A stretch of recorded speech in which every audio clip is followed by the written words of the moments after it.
Major Gaurav ji, Ratangarh से। राधे राधे महाराज। राधे राधे महाराज जी, आपके चरणों में कोटि कोटि प्रणाम।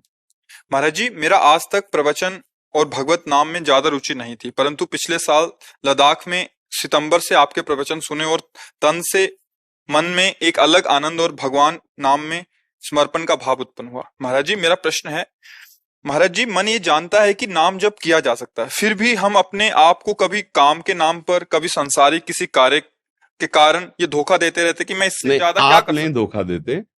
अगर आप धोखा दे रहे हैं, बात स्वीकार करोगे तो चोर जो है आपसे चोरी करते रहेंगे, बल्कि और आपको ही अधीन रखेंगे।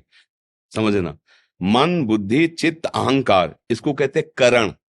जैसे लोहार है और उसका हथौड़ा करण है उसका, वो अलग है ना। लोहार अलग, उसका हथौड़ा अलग, कुम्हार अलग, उसकी चाक अलग, उसका बनाने का तरीका अलग। तो हम और हमारा मन ये अलग अलग है। हम मन बुद्धि चित्त अहंकार, इनको कहते हैं अंतःकरण।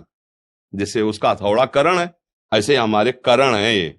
अब क्या हुई, भूल इतनी हो गई कि हम इनको मैं मान लिए, हम मान लिए, इनमें इतने तन्मय हो गए कि मन और मैं दोनों एक जैसे हो गए।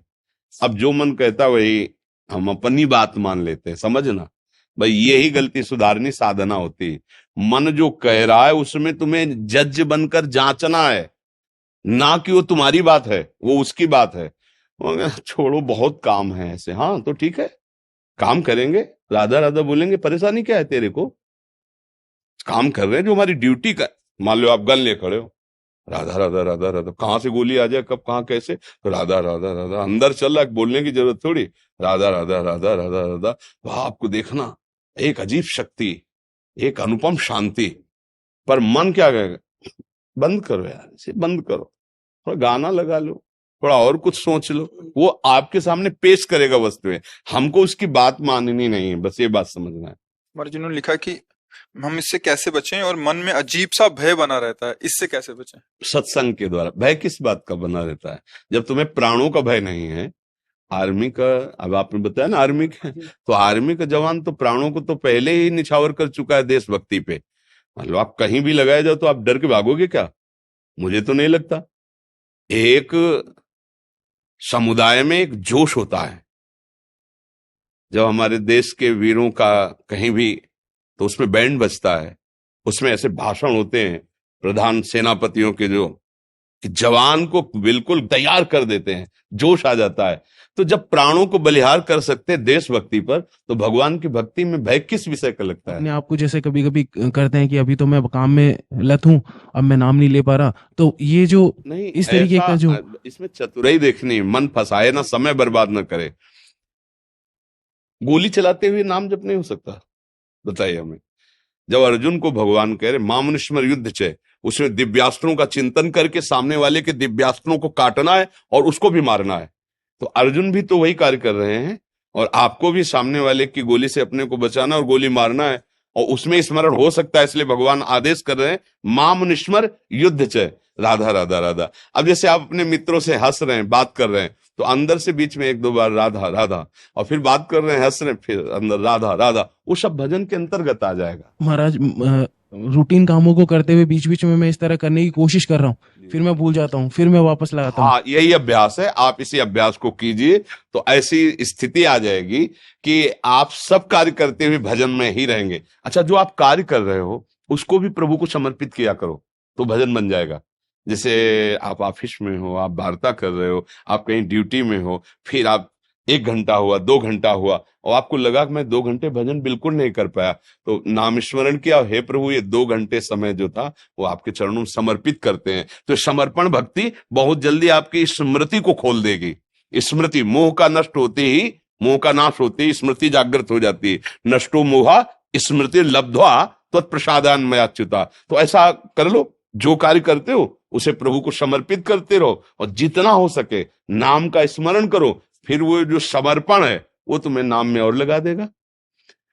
आप देखो, बस इतना रखो कि जहां तक हो सके गंदा विचार उत्पन्न करने वाला गंदा भोजन न हो, जहां तक हो सके। फिर आप राज सैनिक हो, जैसा भगवान आपको रखे, जहां तक हो सके अवक्ष पदार्थ से बचे और गंदे चरित्र अपने शरीर से ना हो जो नहीं होने चाहिए। और देशभक्ति भगवत प्राप्ति के लिए सहयोगी है, बाधक नहीं है। हाँ, जैसे कई बार हमने कहा कि हम बाबा जी के वेश में हैं, पर हम अपने देश को बहुत प्यार करते हैं। जैसे हम भगवान को सर झुकाते हैं, ऐसे तिरंगे को भी हम प्रणाम करते हैं। और जैसे आप लोग आते हैं ना, तो जैसे संतों से मिलकर सुख होता है ना, ऐसे हमें भारतीय जवानों से मिलकर सुख होता है। हमारे हृदय में एक विशेष ऊर्जा शक्ति जैसे आपको हमारी वाणी से मिलती है, ऐसे हम देशभक्त को देख करके हमें विशेष ऊर्जा शक्ति मिलती है, क्योंकि हमें लगता है कि इन्होंने प्राणों को न्यौछावर कर हमारे देश की सुरक्षा में लगाया है, इसलिए हम उनको नमस्कार करते हैं, उनको प्रणाम करते हैं। तो अगर भक्ति ना होती तो मेरा चित्त क्यों खींचता? जब जैसे एक दिन एक जवान आया था, बोले कई गोली खाई, और वो हाँ योग, तो हमने कहा आज तक हमने नहीं कहा कि आइए आपका वृंदावन में मैं स्वागत करता हूं, ये शब्द हम आपको देते हैं, आइए हम आपका वृंदावन में स्वागत करते हैं, और जब आप आएंगे तो हम आपको ऐसे ही स्वागत करेंगे। हमारे देश के लिए तुमने पीड़ा सही, प्राण अर्पित किए, क्योंकि देश भजन सुख शांति तभी सुरक्षित है जब ईमानदार और सत्य प्रतिज्ञ जवान बॉर्डर पे लगा हुआ है, तभी वो अगर बेईमानी कर दे तो हमारे देशवासी खतरे में पड़ जाएंगे। तो वो भी भक्ति है। पर अगर नाम जप का अभ्यास कर लिया जाए तब तो सिद्ध भक्त हो गया, फिर क्या परेशानी। अर्जुन जी कह रहे संन्यास लूंगा, भगवान कह रहे युद्ध करो, है ना। पर मामन स्मर युद्ध थे, मेरा स्मरण करते हुए, तभी वो भक्ति सफल मानी जाएगी जी।